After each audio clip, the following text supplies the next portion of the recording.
What's up, everyone? Jade Slim here, doing the thing, right now. Kind of bored out of my mind. I got out of work early, so I'm here instead of the usual picking my daughter up from school, waiting for her to get out of school. I have another 15 minutes or so. If I don't get here like half an hour before, then I have a half hour wait after she gets out of school behind this stupid carpool line. Anyways, I'm here getting ready to share my thoughts and opinions on some stuff. In this case, be the game that's getting ready to come out here in a month or so.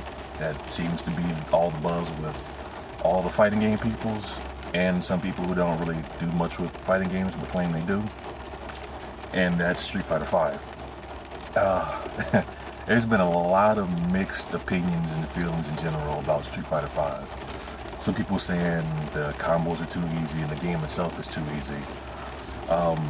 Some say it's just fine the way it is. Some saying that Capcom is going to need to stay on it for it to stay relevant. Things like that. Okay, my personal thoughts on it is, from playing the betas and what I've seen, it's fine the way it is for right now. Of course, Capcom is going to need to stay on it and keep working on it, but otherwise people are going to get bored of it. They're going to find some horrifically broken stuff in the game and then exploit it as much as they can. So of course Capcom is going to have to rectify anything like that. But as it is, I think some of the trash about it is a little, I'm not going to say unfounded, but it's a little early. The game's not out yet. The beta, they even said that even with the more recent betas that we've gotten, it's still not going to match what the game is going to be day one, which, like I said, is a month away from now. With that being said, people just need to shut up. Wait till they get their hands on it and then say what they gotta say. I think people just, I don't know, I think some people don't want to let go of Street Fighter 4, which you don't have to let go of Street Fighter 4. You can still play the damn game if you want to. It's not necessarily going anywhere. There's going to be a smaller audience because more people are going to be focusing on Street Fighter 5, which is what happens with any new release of a series. People are going to play the old ones, people are going to play new ones. Some people play both. Some people just don't play it at all. But with that being the case, if you prefer 4, cool, play 4. Need the people that are playing 5 alone, let them play 5. I will probably still be playing both, but I will be putting a lot of time towards 5. Okay, with that being said, like I said, it's fine for me the way it is. The fact that everyone has their own unique V-skill and V-triggers, I think is pretty cool, in a similar fashion as to how BlazBlue now has the different drives and overdrives per character. It kind of adds a little bit of nuance to the game. You fight a character, and not only do you fight the character and the player itself, you kind of fight the mechanic too, depending on how good the mechanic is in the character that has it. For example, if you're used to just going in and just randomly, pressuring the opponent, you may be able to do that against, let's say, Chun-Li or something. But you go against Zangief or Ryu, they both have parries. You mistime something, you get parried, you get scooped up by Zangief, you get DP'd and into a V-trigger with Ryu and you take a chunk of damage, whatever the case may be. So you have to, it's not, the concept isn't new to fighting games. But there have been times in Street Fighter history itself where certain players, certain characters can just do whatever they want regardless of who they're fighting against. Kind of felt like Sakura was like that in Street Fighter 4. If she wanted to jump in, her jumping moments were freaking excellent. So most characters she could just jump in for free. That's just one example. But yeah, there's going to be a little bit more thought in how people are going to approach things with how the buttons work. Each set of normals having their own purpose for the most part. So you have to pick and choose the best normal to use for the situation. Of course, if you're just trying to get somebody off you, just jab them. Just, if you got to mass jab, not always the best thing to do, you might get counter hit, which factors into the whole button usage thing.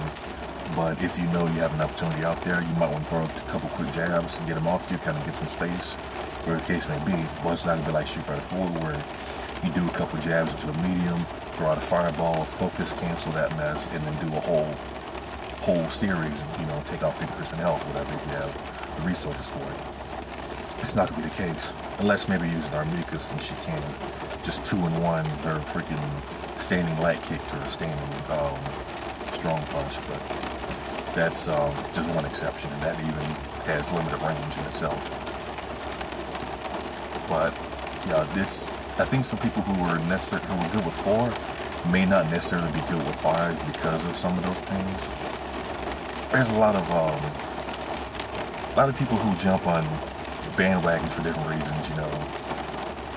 Sako, got the whole Ivoryu, X-Kick combos, made them popular and whatnot. Some people play Ivoryu just for that one reason, because they could learn that and do that and look flashy and everything. Weird light popped up in my mirror, but whatever. But yeah, some people learn that just because they could, be flashy in a match and do whatever. Some of them couldn't really play Ivoryu to its full extent. And there's probably going to be some of that still in Street Fighter V. That's going to happen. But that's fine. Those people who try to learn little flashy stuff may not necessarily have the skill to put behind the character to make that character 100% or even 80% efficient as they could be. Which, again, case in a lot of fighting games. Thought the same way with Marvel. A lot of people saw what Virgil and Zero could do. They picked those characters up, those being undoubtedly the 2 best characters in the series. Granted, a little bit of work necessary to use them to get all their stuff down, all the goofy loops and whatnot, but they're still good if you put that work into them. Unlike Doom's good regardless of who you are using it. I would maybe fear my daughter playing Dr. Doom if we played Marvel because of how easy he is to use. But that's just one example. There's nobody really, in my opinion, that easy to use in Street Fighter V. But with some of the other characters, like I think Birdie takes a respectable amount of work in Street Fighter V to make work. He's good. He's for sure good, but I think some of the people that are using him, that may try to use him because of how good he is, are going to fall off because of the amount of work that he takes. Because against certain characters, he can get steamrolled all day. When I used them in the beta during online matches, certain characters, most characters I didn't have too much of an issue with. Karen's heavy rush down, but I can kind of keep her away without any major problems. Rashid is a menace. He was a menace regardless of what character I used. If I use Birdie and the other person picked Rashid, I'm already thinking about the next match because I pretty much lost it if they have any decent game plan going with him. Because once he gets started, he is hard to stop without burning resources of some kind. And I think there's going to be a lot of Rashid players too because of how he can pressure. And his pressure game is really good. And he's safe on so much stuff. So until people learn different intricacies of the game and the character they use, Rashid's going to be a force. He's going to be the Yun, like how Yun was Street Fighter 4. Rashid's going to be that Street Fighter 5 in my opinion. But yeah, other characters, Armika. I think Armika takes a little less work than Birdie, but she seems kind of good too. I think there'll be more people kind of on the bandwagon with her because there's certainly a lot of people that I came across during certain betas that were using her. The last beta, not so much. She wasn't really in the play that much. I started seeing more Nikali players than Armika. But still a lot of Ken reviews. That's always going to be the case as long as they're in whatever respective Street Fighter game they're in.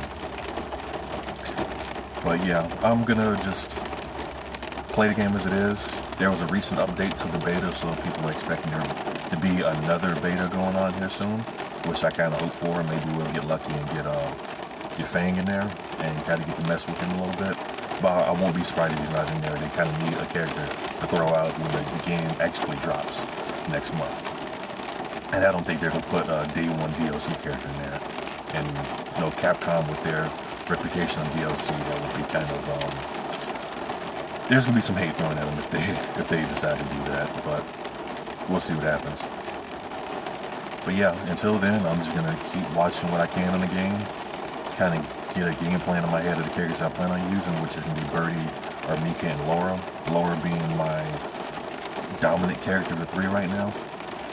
but we'll see what happens. And I'm gonna mess with dogs and bison too, for sure.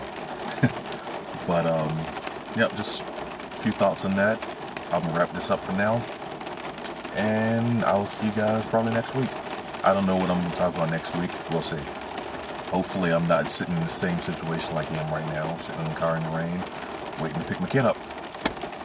Next time I record, I'll probably actually be driving home, which means you'll probably not be hearing rain, but me on the highway instead. But with that, if you got any comments, any thoughts on what I said, something you want to debate, I'm up for it. Just put it in the comments, let me know what's going on, and peace out.